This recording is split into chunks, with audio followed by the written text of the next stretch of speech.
નમસ્કાર દર્શક મિત્રો, @ગુજરાતમાં આપનું સ્વાગત છે। આ સમય છે ચેતવાનો, આ સમય છે સાવધાન રહેવાનો અને આ સમય છે ખેડૂતો માટે સૌથી વધુ સચેત રહેવાનો।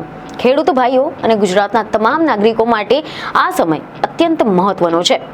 એક તરફ કડકડતી ઠંડી લોકોના હાડકાં ઠારવી રહી છે, ત્યાં જ બીજી તરફ ઠંડીની વચ્ચે માવઠાના ભયજનક સંકેતો સામે આવી રહ્યા છે। જાન્યુઆરીનો અંત નજીક છે, પરંતુ હવામાન તો જાણે કે કહી રહ્યું હોય કે હજી પરીક્ષા પૂરી નથી થઈ, કારણ કે આવનાર દિવસોમાં ભારતના હવામાનમાં મોટો પલટો આવવાનો છે। એવા સમાચાર સામે આવી રહ્યા છે કે ઉત્તર પશ્ચિમ ભારત તરફથી એક મજબૂત વેસ્ટર્ન ડિસ્ટર્બન્સ આગળ વધી રહ્યું છે અને ખાસ વાત એ છે કે આ માત્ર એક નહીં પરંતુ એકથી વધુ હવામાનિક સિસ્ટમો એક સાથે સક્રિય થઈ રહી છે અને આ તમામ સિસ્ટમોની સંયુક્ત અસર દેશના અનેક રાજ્યના હવામાન બદલી શકે છે, જેમાંથી ગુજરાત પણ તેમાંથી બાકાત નથી રહેવાનું।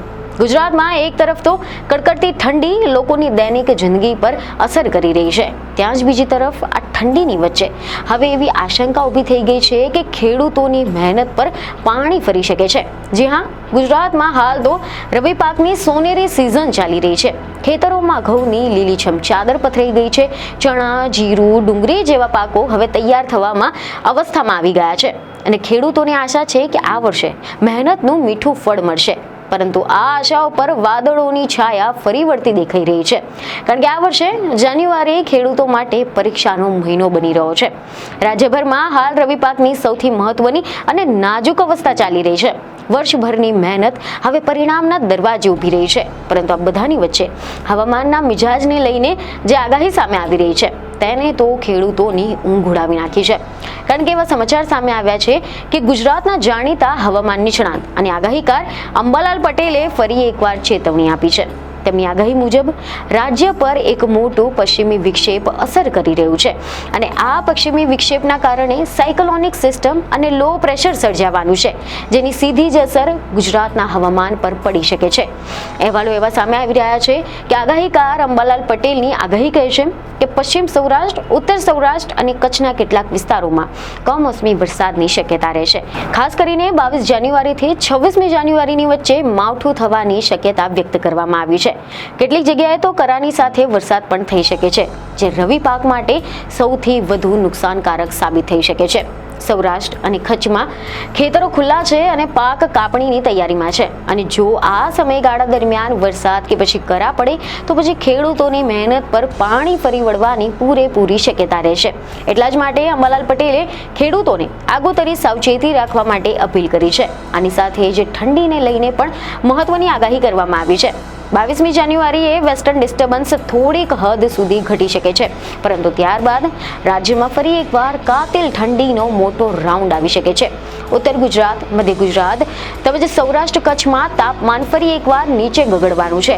જાન્યુઆરીના અંત સુધીમાં ગુજરાતમાં ઠંડી, ધુમ્મસ અને વાદળછાયું વાતાવરણ જોવા મળી શકે છે। કેટલીક જગ્યાએ તો વહેલી સવારમાં ગાઢ ધુમ્મસ રહેવાનું છે, આના કારણે વાહન ચાલકોને પણ સાવચેતી રાખવી પડશે। અંબાલાલ પટેલની આગાહી મુજબ 30 જાન્યુઆરીથી લઈને 5મી ફેબ્રુઆરીના વચ્ચે ફરી એકવાર હવામાનમાં મોટો પલટો આવી શકે છે। એટલું જ નહીં, 13મી ફેબ્રુઆરીની આસપાસ પણ વાતાવરણ બદલાય તેવી શક્યતાઓ વ્યક્ત કરવામાં આવી છે, એટલે કે ખેડૂતો માટે આવનાર દિવસો અત્યંત સંવેદનશીલ રહેશે। આ પરિસ્થિતિમાં ખેડૂતોને સલાહ આપવામાં આવી રહી છે કે કાપણી લાયક પાકને શક્ય તેટલો વહેલો સુરક્ષિત રાખે, ખેતરોમાં પાણીના નિકાલની વ્યવસ્થા કરે અને હવામાનના અપડેટ્સ પર સતત નજર રાખે। તો બીજી તરફ હવે જો આપણે વાત કરીએ હવામાન વિભાગની આગાહીની, તો હવામાન વિભાગે પણ આ અંગેની આગાહી કરી છે, જેમાં એવા અહેવાલો સામે આવી રહ્યા છે કે હવામાન વિભાગની આગાહીમાં એવું કહેવામાં આવ્યું છે કે હાલ તો રાજ્યમાં ઉત્તર પૂર્વ દિશાના પવનો ફૂંકાઈ રહ્યા છે। હાલ માવઠાની શક્યતા ઓછી બતાવવામાં આવી રહી છે, પરંતુ વાદળછાયું વાતાવરણ બની શકે છે। જો કે ઉત્તર ભારતમાં હવામાન ફરી એકવાર બદલવાની તૈયારીમાં છે। હવામાન વિભાગના નવીનતમ આગાહી મુજબ 20 જાન્યુઆરીથી મોટાભાગના વિસ્તારોમાં ઠંડી અને ધુમ્મસ રહેવાનું છે અને ત્યારબાદ પશ્ચિમી વિક્ષેપ એટલે કે વેસ્ટર્ન ડિસ્ટર્બન્સ સક્રિય થવાની ધારણા છે અને આના કારણે વરસાદ અને હિમવર્ષા થઈ શકે છે. હવામાન વિભાગે કહ્યું છે કે 3 વેસ્ટર્ન ડિસ્ટર્બન્સના કારણે આગામી 1 અઠવાડિયા દરમિયાન પશ્ચિમી હિમાલય ક્ષેત્રમાં વરસાદની શક્યતા રહેશે.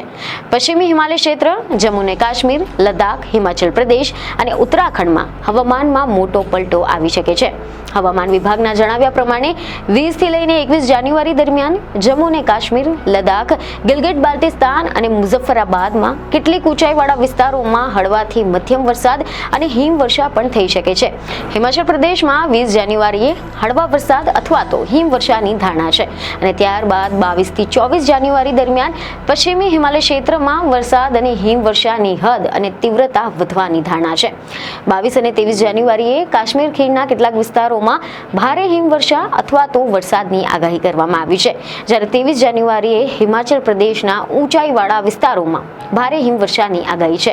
25 જાન્યુઆરીએ હવામાનની તીવ્રતા થોડી ઘણી ઓછી થઈ શકે છે. હવે જો આપણે વાત કરીએ ગુજરાતના હવામાન અંગેની, તો હાલ તો રાજ્યમાં ઉત્તરથી લઈને ઉત્તર પૂર્વીય પવન ફૂંકાઈ રહ્યા છે. આની સાથે જ હવામાન વિભાગે આગાહી કરી છે કે આગામી 7 દિવસ દરમિયાન લઘુત્તમ તાપમાનમાં કોઈ મોટો ફેરફાર નહીં થાય. હવામાન વિભાગે આપેલા વેધર રિપોર્ટ પ્રમાણે સૌરાષ્ટ્ર, કચ્છ સહિત આખા ગુજરાતમાં, દીવ, દમણ અને દાદરાનગર હવેલીમાં હવામાન શુષ્ક રહ્યું છે અને સૌરાષ્ટ્રના કેટલાક ભાગોમાં લઘુત્તમ તાપમાનમાં નોંધપાત્ર ઘટાડો થયો છે. બાકીના પ્રદેશમાં કોઈ મોટા ફેરફાર નથી થયા.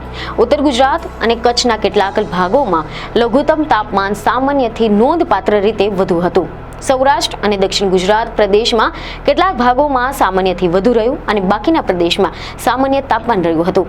એટલે કે આમ જોવા જઈએ તો ગુજરાત માટે આવનાર દિવસો હવામાનની દ્રષ્ટિએ નિર્ણાયક સાબિત થઈ શકે છે. ઠંડી, ધુમ્મસ અને કમોસમી માવઠા આ ત્રણેય મળીને ખેડૂતોની ચિંતા વધારી રહ્યા છે. તો હવે જોવાનું એ રહેશે કે હવામાન કેટલી કસોટી લે છે અને ખેડૂતો આ પડકારની સામે કેવી રીતે ટકી રહે છે. આ છે ગુજરાતના હવામાનનો હાલનો માહોલ. સાવચેતી, તૈયારી અને માહિતી જ આ સમયમાં સૌથી મોટું શસ્ત્ર છે. એક તરફ ઠંડીનો માર છે, ત્યાં બીજી તરફ માવઠાનો ખતરો અને ગુજરાતના ખેડૂતો માટે આ દિવસો ખરેખર કપરા સાબિત થઈ રહ્યા છે.